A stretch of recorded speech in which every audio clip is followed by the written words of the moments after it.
suposto bom e do dois trabalho suposto de um arbeidslijst que tá aprovar e já esse é o horário não que tá permitir para trabalhar em dia pero para o que trata é horário de trabalho, é quantidade de hora para trabalho, você está entre o trabalhador e o donador de trabalho. Se acaso, como donador de trabalho, você precisa aqui, como também pedir para trabalhar uma hora extra de overtime, esse aí pode incluir com o trabalhador.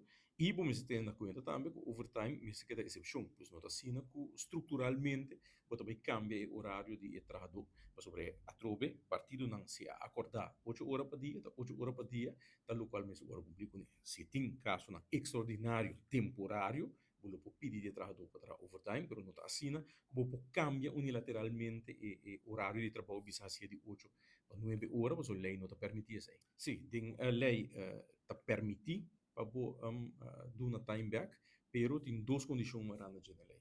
De não está, o time back aqui mestre o aprovado de trabalhador.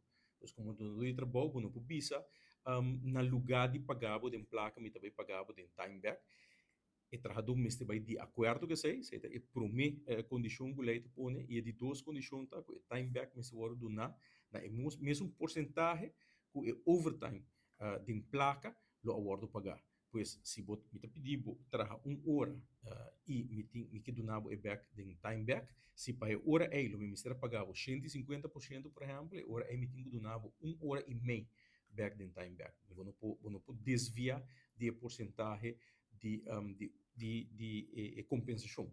De passado, eu viajar, e também tem motivo também que a lei especifica isso aqui, mas o tempo passado, eu tenho viajar no momento de paga, se eu vou pagar bom, né, porcentagem, mas o hora que eu dou time back, eu dou in of in.